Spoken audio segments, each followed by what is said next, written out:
Hello there, and welcome to a very special sort of mini-series, a series of IRL videos that we normally do on the channel. We're bringing back the sort of Let's Watch series, which we first did with Fallout, the TV show, Season 1. We're bringing it back for Season 2. I really enjoyed it. Seems like a lot of other people enjoyed having it, and I kind of like logging it on the channel. Now, for this, Season 1 was released all at once, right? I believe it was. Or in halves? I think it was all at once. So whenever we did a Let's Watch, it covered just like, or not just, but it covered the extent of like 3 or so episodes of the TV show. That is not the case this time. I guess they know what they got. They're trying to make it into a weekly affair, and we'll see how it pans out in the long run, right? So far, I don't know. I kind of like it. The weekly water cooler talk, it certainly gives me a lot more runway with with the Let's Watch, right? So I don't know. We'll see. Well, like I said, we'll see how it goes, but expect a new one every week, either on the night of or the night after a new episode goes up on Amazon.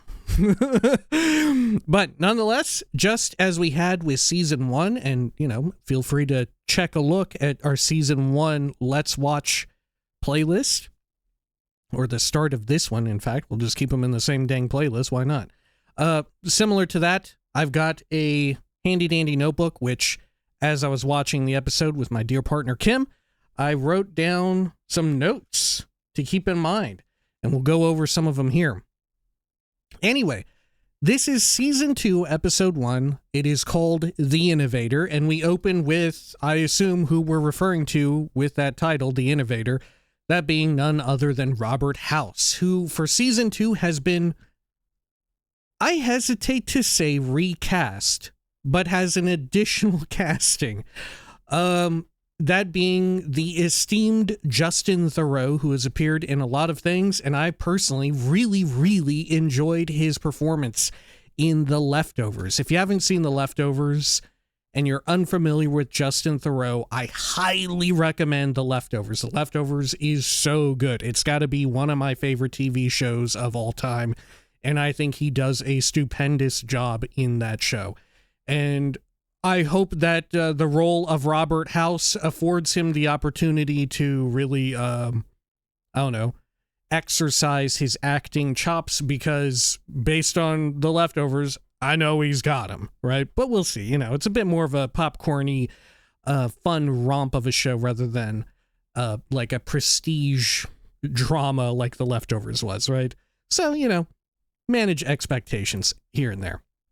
Nonetheless, we open up in pre-war America, sort of with a newscast and some people gathered around in a bar who are displeased, who are growing some animosity toward Robert House, and it is the same Robert House, I believe, that was shown in Season 1 of the show, who looks a good deal like the Robert House that we know. Obviously, is not the same actor. Rene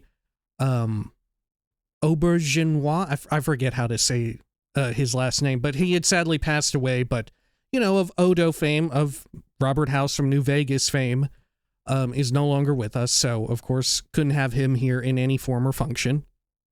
But nonetheless, the guy from Season 1 of the show looks a lot like the character. Doesn't look like Rene, but does look like the character of Robert House as seen in the game. And to some effect, I think they're using that, because now we have a situation where there are 2 houses, at least. There are at least 2 houses. That being this look-alike, probably a body double. There's been like a pretty popular theory in the fandom, and it seems like it's really proving out that there is a body double situation. House, who sort of famously plans for loads of contingencies and how to survive them. Incredibly meticulous about planning and all of that. Of course he would have a body double situation, right? It pretty much writes itself. It makes perfect sense that this would be the case. And it really seems like they're making use of that potentiality, and that's where they're going with the show. Regardless, we have 2 of them in play. We had like a little fun Securitron opening. We have yet to see an actual Securitron in the show itself, but when they're doing like the opening title, we get to see a Securitron screen, and it flashes like the Kilter films and all of that. Now, what is teased here, importantly, which I don't believe existed in New Vegas, did it exist in Old World Blues, is the question. Because that I don't know about. I don't remember it. But nonetheless, here in episode 1, season 2, we have this big tease wherein House sort of reveals millions of dollars inside of the trunk of this car to some of these, what I would describe as working class men. And he remarks on like the H&H nail gun, which of course, New Vegas loreheads know House's previous associations and connections to, well, direct connections to, I guess, being involved in H&H, the hardware company, in the nail gun. And he sort of remarks on that, saying that their money and them buying those nail guns sort of made all of this possible.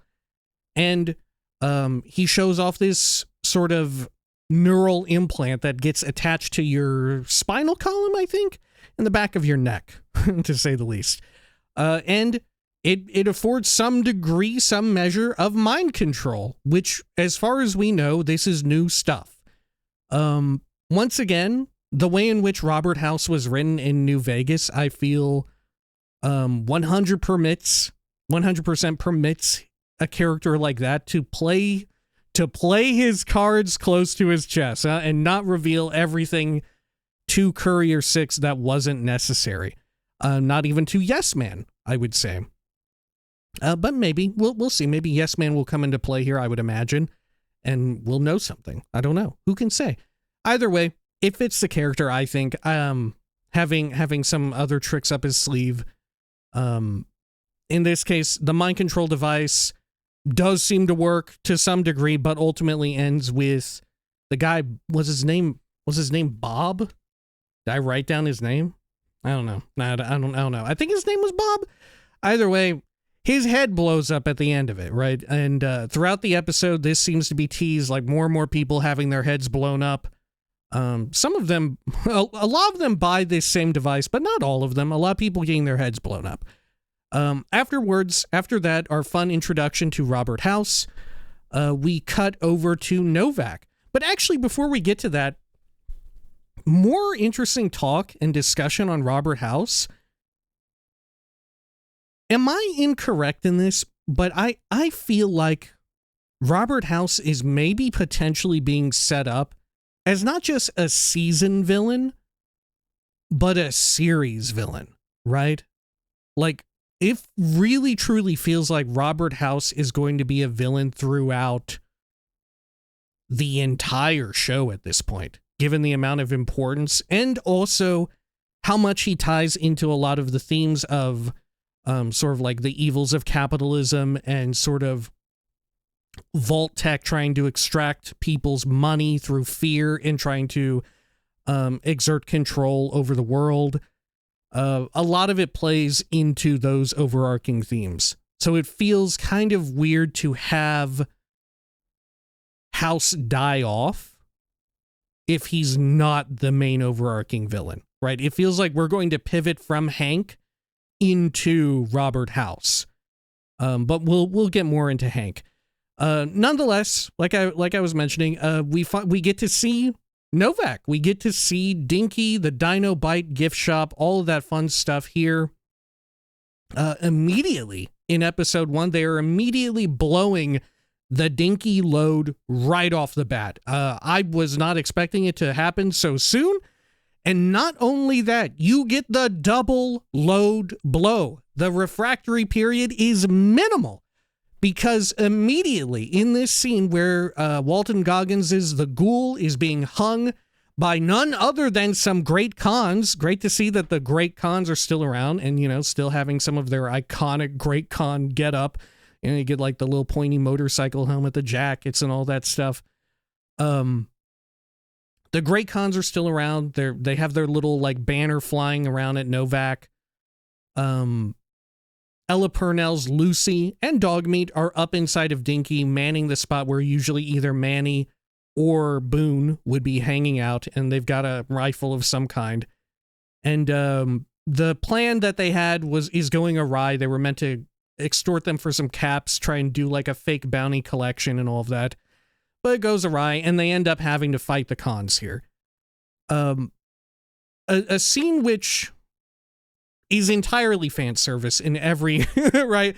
This whole scene is just complete fan service across the board, right? This is, remember Dinky the dinosaur, one of the most memorable New Vegas areas from the game.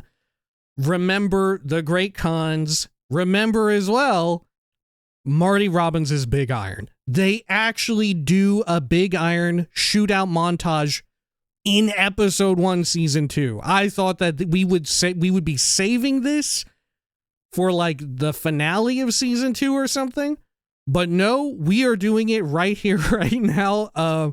It's pretty cool. It's pretty fun, right? It's, welcome back to the Fallout TV show. Everything's getting back in order. A lot of this is not going to hit, I think, for a lot of people who have never played New Vegas. A lot of this here is made explicitly for people who have enjoyed New Vegas, right? And I enjoyed it, right? I enjoyed it. I enjoyed the fan service. I like getting my dick sucked a little bit, right? They were there like, do you want us to suck your dick a little bit, New Vegas enjoyer? And I was like, okay, you can suck it. Yeah, all right, let's do it. And it was all right. It was fun. It was fun. Blowing up some Great Khans, like I said, maybe the biggest takeaway is that the Great Khans are still active in some form. They're still a threat. They still have a presence in the Mojave, at least. That's always fun, right? They've been with us since Fallout 1 itself. Anyway, let me refer to my notes here. Oh, yeah. There are a couple odd things going on here. There is this new tech that the Ghoul is employing. I don't think this was in season 1. I don't think this was in any of the Fallout games. But some sort of like, at first I thought it was a plasma grenade or something. But the Ghoul uses some sort of green canister that's disposable. It's not a stim pack, but uses it to heal his combat wounds around his neck from like the noose and all of that. Very weird. I have no idea what this is meant to be. It's a very like high-tech gadget, a very high-tech item. I don't know if it's like specific to ghouls, similar to the like serum that he had to take in season 1 to prevent the ghoulification. I don't know if this is like ghoul specific medication or what. Maybe it's like Hydra and he's healing limb damage because his head got damaged from the noose. Maybe that's it. Could it be Hydra, the drug? I don't know, the chem? Regardless, that's a peculiar one. It made sure to let us know, like, that this is what he's doing. Like, they want us to see this happen, that he's not using a stim pack for this. It's something else. And also, he mentions that he had been here at Novak, I think it was 20 or 25 years prior. I don't know the timeline on this, but would that be when New Vegas was happening? That would be around about the events of New Vegas, maybe. Either way, he remarks that he was there at the front counter and bought a soda pop. So probably a sarsaparilla or a Nuka-Cola, which I don't know if you would refer to a sarsaparilla as a soda pop, right? But probably some sort of Nuka-Cola flavor, right?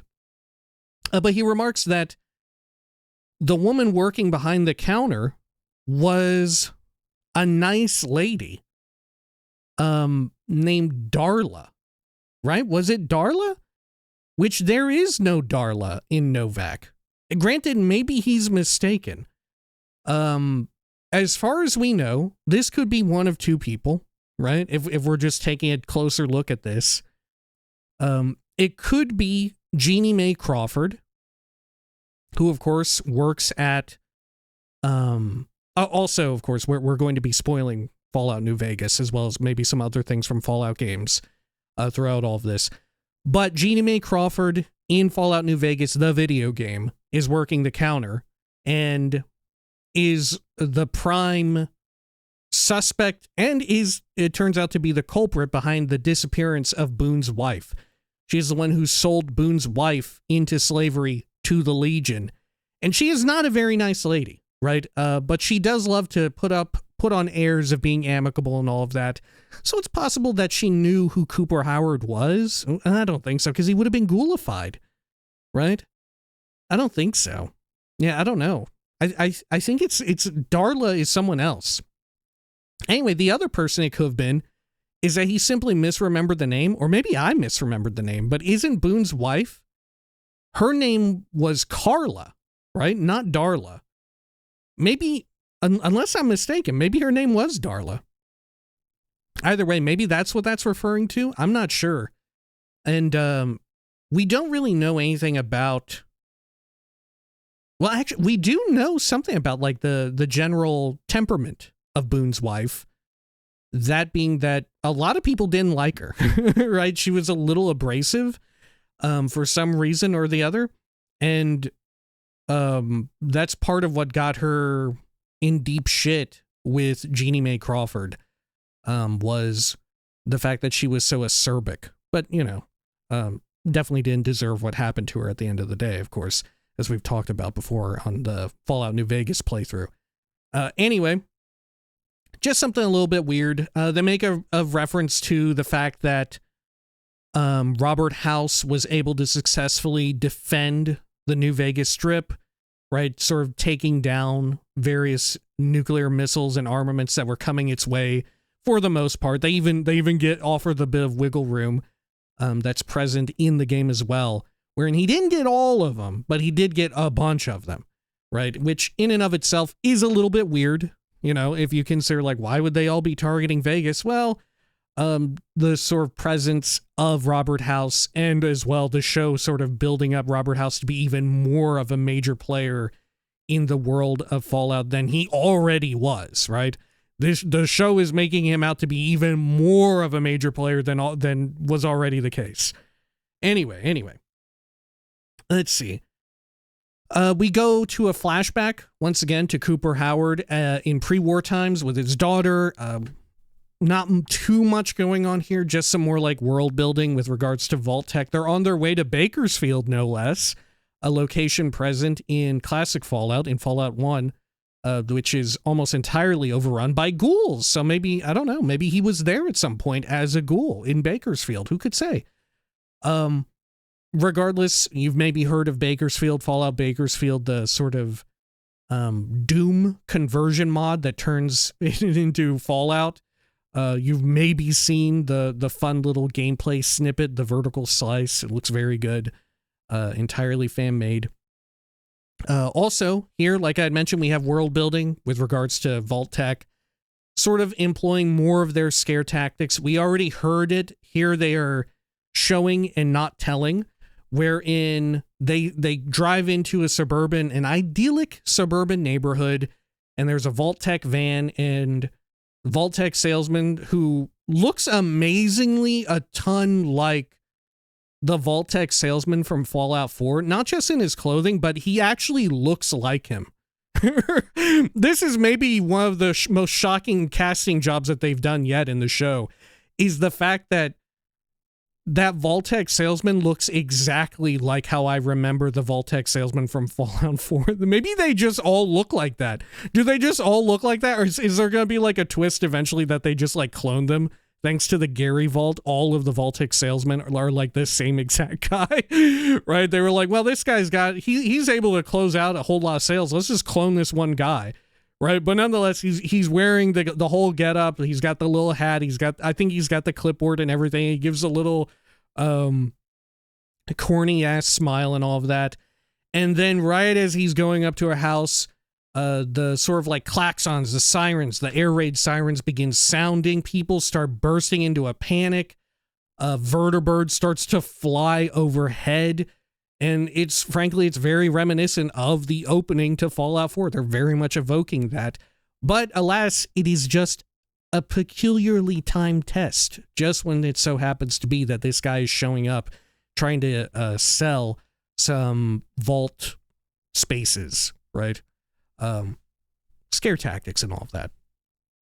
Anyway, up next, we do another shift. We go back into the Vault 33 and all of that, where we had last left Norm, but we're actually not yet looking at Norm. We're looking at, I believe, a brand new character, that being Reg, who is maybe the stand-in, is maybe meant to take the role of a low int character, because he seems even more dumb and naive than Lucy, right? I guess in a sense to try and avoid the Flandersization of Lucy, we have introduced this new character who definitely seems like they're meant to be like, this is our low int character or whatever, right?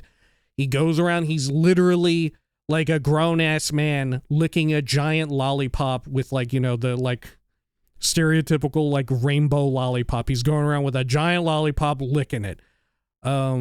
It's all right. It's pretty fun, right? I think there's another line where they say, like, shame I can work with. I wrote here, is this a Seinfeld reference? I can't remember the whole shame situation. I feel like that's a nod to Seinfeld, right? Anyway, we also see a baby stroller that Chet is using for the baby from last season. He's doing a pretty good job taking care of it. It's not really even his baby, and he has some qualms about it. It definitely makes me wonder if we're going to see a baby stroller bomb this season. I could very easily see that. Just another fun wink and nod to the games. I feel like, you know, more fan service. It's an easy one to do. It doesn't need a whole lot of time, so I figure we'll eventually see something like that. The new overseer, we remember her from last time, the eye patch lady. She's going a little wild, even more so. She's probably in love with Chet. She really likes that Chet is taking care of the baby. She wants the baby to be called Chet Jr., even though that's Chet's father's name was Chet Jr., you know. All this fun stuff. And then we cut finally over to one of the other vaults in their sort of like connected vault situation. We finally get to see what the hell has been going on with Norm. And Norm is apparently a disgusting, filthy animal, according to Bud. He is lying around on the floor inside of the cryo vault that has all of the like higher upper echelons of vault tech, the executive cryo storage or whatever. And he's there. He's like super thirsty. He's super hungry. He ain't doing too good. He's trying to like gather up some condensation and drink that. And here I have written at the end of this, bro, just eat Bud instead of cryo, because Bud also says, oh, you should get into your father, Hank's cryo tube and just do that instead of slowly dying here, right? And I'll thaw you out eventually or whatever. If you want to trust Bud, the little Roomba robo brain, which the subtitles still do use the term Roomba, which is wild. But regardless, Norm is super not into the idea of doing it, and then we cut away from it. And then we cut to, once again, Lucy and the Ghoul making their way through the Mojave, tracking her father, tracking Hank through it all the way to New Vegas. We see a dude who has been, I wrote here, he got pain trained, which of course is the Fallout perk from 4 and 76, where if you go sprinting into people, it acts like the shield charge from Skyrim. You just knock them over and stuff. And this poor bastard did not have much health. He just got like stomped right in his gut. And there's like huge power armor footprints going right through his body, right through his stomach. It's gruesome, and the Ghoul makes some comments about like, yeah, your dad fucking sucks. And she's like, no, God, why does my dad suck? And they continue following out there. They go to a scrapyard with an old lady, and we have another scene sort of like reestablishing like, yeah, the wasteland's weird and fucked up, right? And she's got flea soup, which she gets the fleas out of her hair, and she tries to feed them to Lucy, and she's like, gross. Is this the scrapyard that is north of Novak? What scrapyard is this?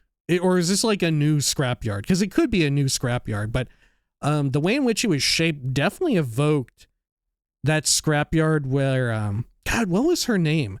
She's got the dogs, right, that you can use for Rex if you so want, and you have to come back eventually as well for a part. Is it Gibson? No. Whitman? Whitaker? Something. It's a very, like, it's an old person name. It's an old person name. It's an old person name. Regardless, I don't know if that was her or her scrapyard, but it definitely kind of looked like it, you know, the way in which the cars were leaning all over one another.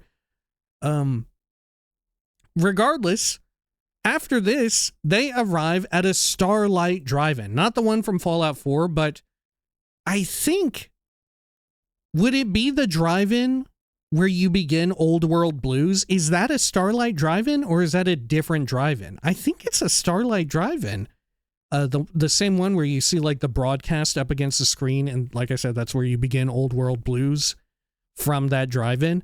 Is this the same one? I don't know, because if that's the case, then they're going the wrong direction, right? Novak is closer to New Vegas than the drive-in.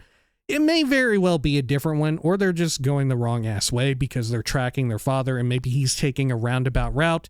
And he definitely is, for reasons that will be revealed soon. But regardless, at Starlight Drive-In, it is revealed just before it cuts the scene away, that there is a vault there. Now, this is a vault that does not exist within the game.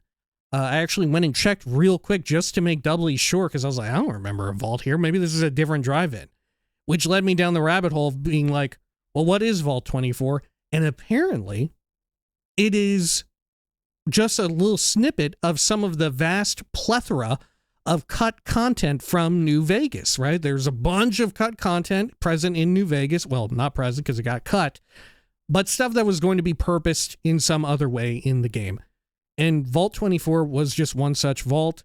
And I think you can find the vault suits in world, or maybe it's only in the game files. I forget exactly what the article said.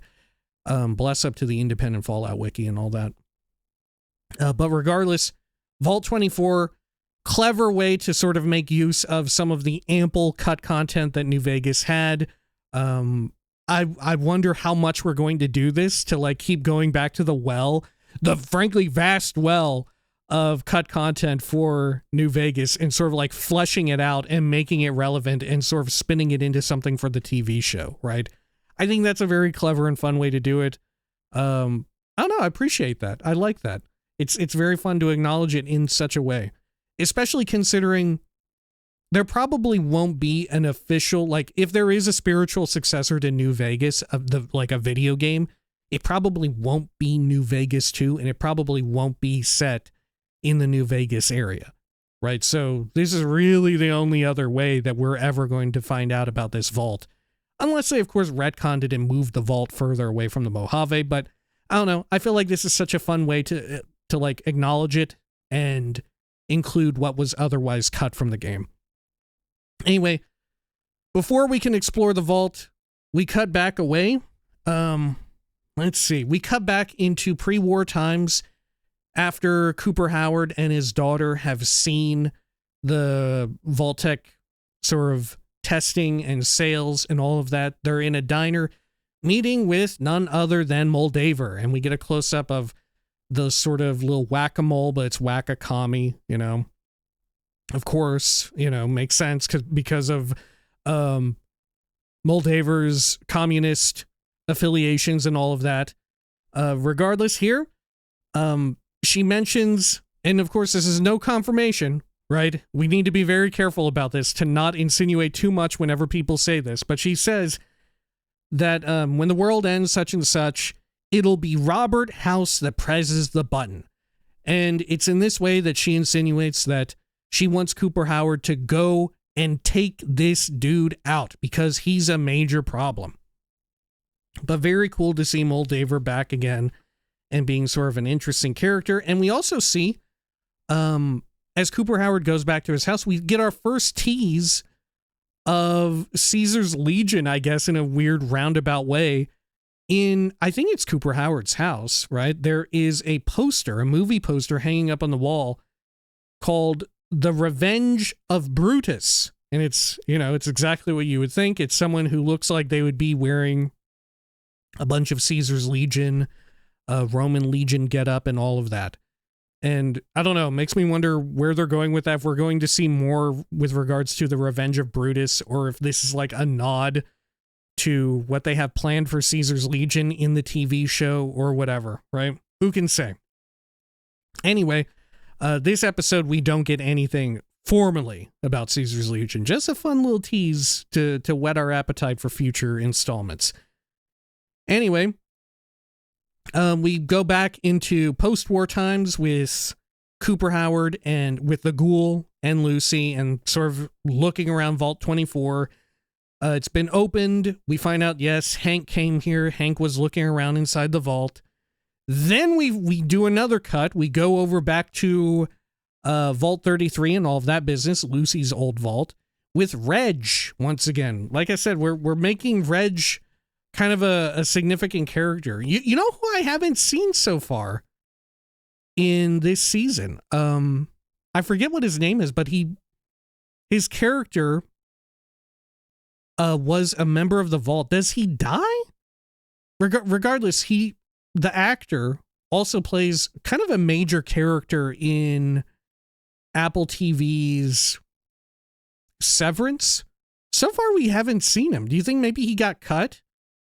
And we're sort of replacing that character with Reg? I have no idea. Mustache Guy is back, though. I like Mustache Guy.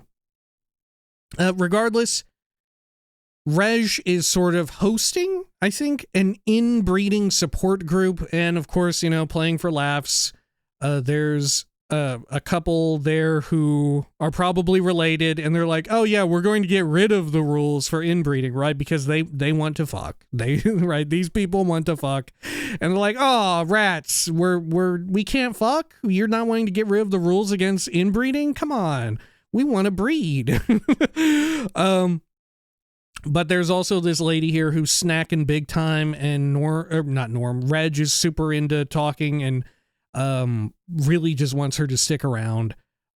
Reg kind of desperate for attention, validation. I don't know what the heck is what we're building up with Reg. Something will happen with Reg in some way. Regardless, speaking of things happening in this vault, or this triumvirate of vaults, we flash sideways, I guess, to Norm, who is still dying. He is still dying of thirst, dying of hunger. This guy needs some food. He's playing on survival mode. It's not looking too good under there for him. Bud is taunting him, saying like, yeah, I'll kill you if you want. I have a lethal injection that will just make you like get vaporized. You'll turn into dust if I hit you with this lethal injection. Why does Bud have it? I don't know. Don't think about it too much, right? Which here in all caps, as Bud is threatening Norm, Norm gets up and he's like, yeah, but you've given me two choices, to go into cryo or to take the lethal injection. But what if there's more than two choices? And I got excited. I was like, oh my God, we're doing it. He is going to eat Bud. Cannibal perk activate. Norm pivoting into his cannibal time. He's going to bust open that little robo brain and eat the shit out of Bud's head. I wrote here in all caps, eat Bud, eat the rich. It writes itself. But he doesn't do that. Instead, Norm walks over to the control panel and he hits you with a fucking chaos is a ladder type of line. He rolls up and he says, plans are hard, but chaos is easy, which is sort of the antithesis of Robert House's whole philosophy, his whole ideology, wherein he is, like we had said at the top, someone who plans very, very meticulously. Which I wonder if we're beginning to see the start of like a setup for them being counters to one another, that maybe it will be Norm ultimately.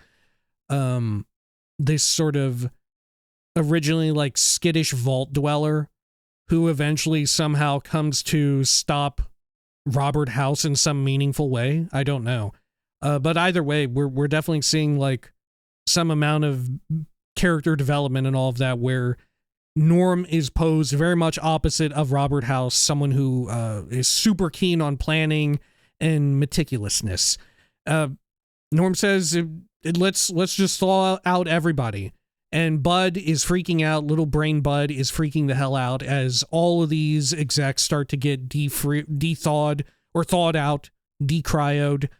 And as far as I know, I don't think we ever see anything else from that, but we almost certainly will in the next or other next episodes in this season. Regardless, we finally go back to Vault 24, post-war times, with the Ghoul, with Lucy, wherein we're in Vault 24, and it is revealed that it's filled with Chinese communists. Or is it?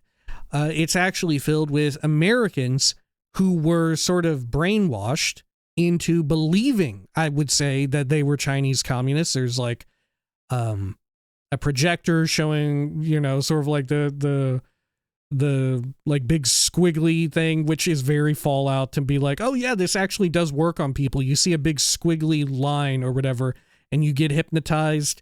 There's a voice sort of going back and forth from American accented English to Chinese Mandarin. Well, do we know what it's saying in Mandarin? I don't think subtitles said what it actually said in Mandarin. If anyone knows what it said in Mandarin, let me know. I'm actually super curious. I can't imagine it's anything really wild. But yeah, whatever it said, I would love to know. Regardless, we find out that what was being used on these people is probably something very similar, if not exactly the same thing, that was used on, or used by Robert House at the start of the show, or at the start of this episode. We're getting very much into the realm of like mind control, controlling individuals in like a more psychic, metaphysical kind of way through this implant. I don't know if we know for certain that it's exactly the same thing, but we're definitely getting some allusions to the idea that it may all be connected, especially with Hank having gone here and experimented on the missing son of the flea soup lady, and ultimately his head blows up as well.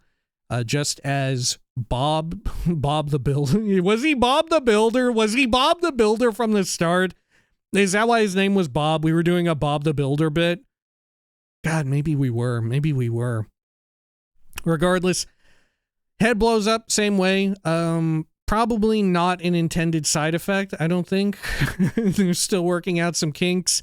They allude to as much when we eventually get back to Hank.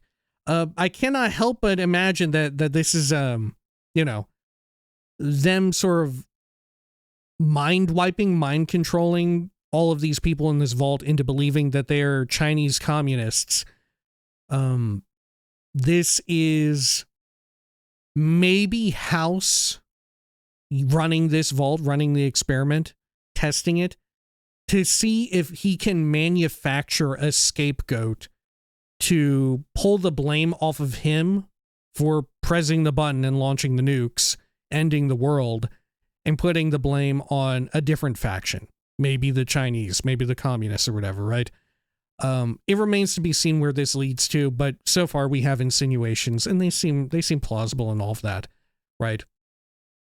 Anyway, like I had mentioned, we find Hank. We saw this in a bunch of the pre-release material. Hank going to this big, enormous subterranean Vault Tech office, super office building or whatever.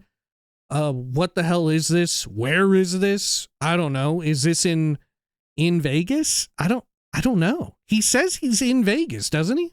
Yeah, because he's on an intercom talking to someone, reporting in, and frankly, being incredibly subordinate to someone who I think it's safe to assume is Robert House, right? He's talking to House on the intercom, right? We get a fun little montage of Hank just loving going back to work, right? Remote work has ended. Hank has shown up at the office. He goes through, he can't help, he has a bit of a hashtag menswear moment in the most despicable way, wherein he goes through a whole closet, a walk-in closet of a whole bunch of like identical gray suits, right? The most corporate business and boring suits you could possibly imagine. And he's loving it. He has a nice cup of damn fine, damn good coffee. He's loving every minute of it. He's reporting in on the little ham radio, I think it is, or intercom system at the very least. He's leaving a compelling message. Really seems like he's reporting to House, and really seems like he's trying to bounce on Robert House's dick, right? It really seems like we'd said, he's being very subordinate to Robert House. He's like, yeah, if you need help, I would love a promotion. I'm here, willing to do whatever it takes. He's looking more at the work of his predecessor, whoever was here previously and came by. So maybe this was all part of a plan. Regardless, taking a look at the implant from before in the show, how it has been shrunk down. Technology has managed to, the advancements made, managed to shrink this thing down way smaller. Still works, as far as we know, the exact same ways. And he mentions them making some efforts in trying to make it not blow people's heads up. So we've set up another MacGuffin, right? In some way, this will have some measure of payoff. Who it will be used on, we cannot say. How you operate it from the other end of things, right? How do you control what it does? Or do they all just make you obey Robert House no matter what? Who can say? We'll learn more about this, and we'll find out more about what's going on exactly with this stuff. Regardless, that's the end of the episode. Him sort of making this ominous, foreboding message to Robert House, we presume. It would be very wild if it was anyone but Robert House. But we get the credits. And in the credits, as per usual with season 1, they have a fun little like 3D graphic bit where you go through a familiar Fallout location. In this case, it is Prim. You get to see a whole bunch of the wooden roller coaster around Prim. You get to see the Bison Steve sign, Mojave Express, parts of the Vicky and Vance Casino. It's very fun. And also kind of sad. It makes me wonder, are we not going to Prim? Are we not going to get to see Prim in the actual show? Maybe not. Maybe not. Maybe the extent of the outer Vegas area that we're going to see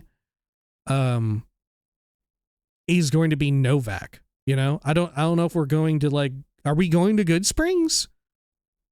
That would be cool if we did. It would be cool if we went to Prim. I don't know.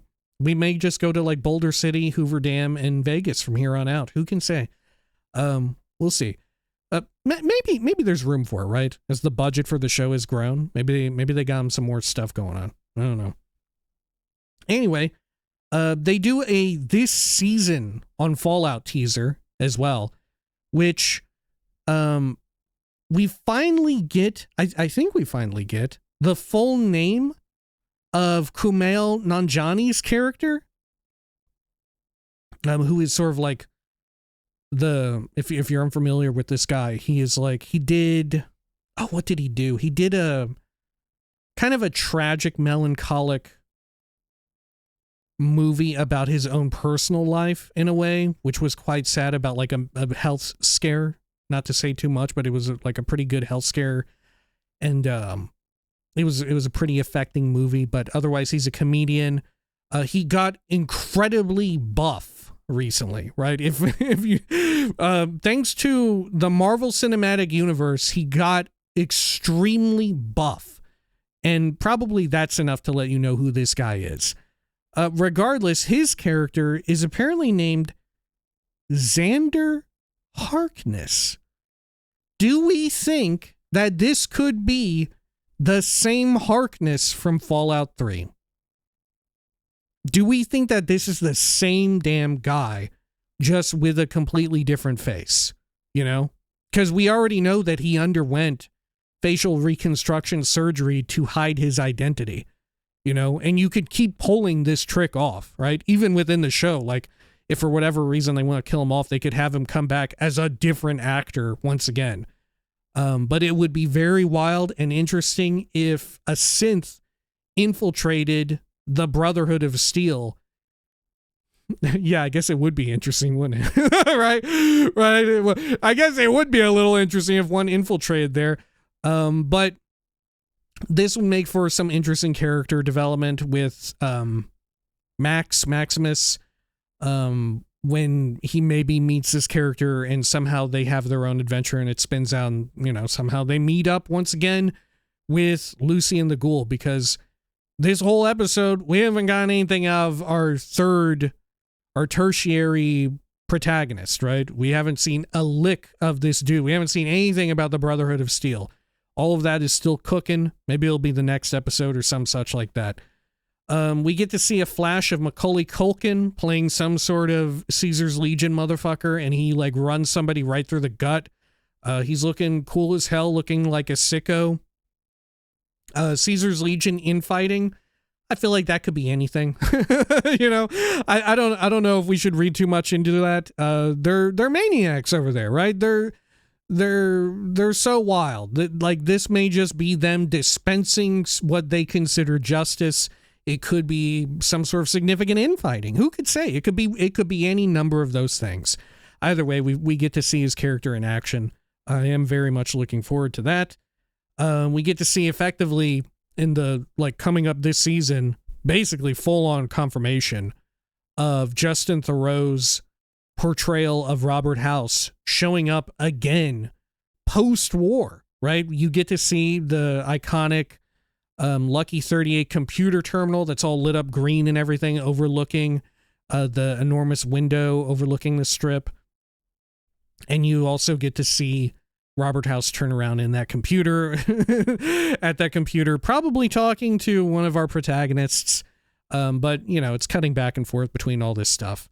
So far, really enjoyed it, right? One of the sad things, though, about this, like we had said at the top of this video, is that we're going to have to wait a week per these episodes of this show. Makes it fun to talk about. But every so often, we're going to have it where it's like, I kind of wish there was more, right? And I'm kind of in a situation where, I kind of wish there was more. But hey, I appreciate a slow burn, which I wouldn't say that this is a slow burn at all. Especially for people who are unfamiliar with these characters in New Vegas. Because keep in mind, we're now reaching out to a wider audience. Sure, there's fan service in here for us, but it all needs to make some measure of sense to people who haven't played the damn games, It needs to make sense to not just someone who's only played Fallout 4, not just someone who's only played Fallout 76, but someone who has only watched season 1 of the Fallout TV show. And we're having to establish these characters that we're already very familiar with and what they stand for. But on the bright side, we get to enjoy sort of moments where we have Robert House, and we get to be like, oh yeah, it's very Robert House of him to want to get punched in the face, and then sort of be like, yeah, well, I'm normally right about these things, right? He's very full of himself. He has this almost psychotic, I don't know, lust for control and life as well, of the experience of what he thinks is the appropriate experience of life and the way things ought to be run. I don't know. So far, very happy with the portrayal of House and the characterization there. Season 2, episode 1. It's in the bag. Like I said, tune in next week. We'll do another one of these. Until next time, please take care of each other.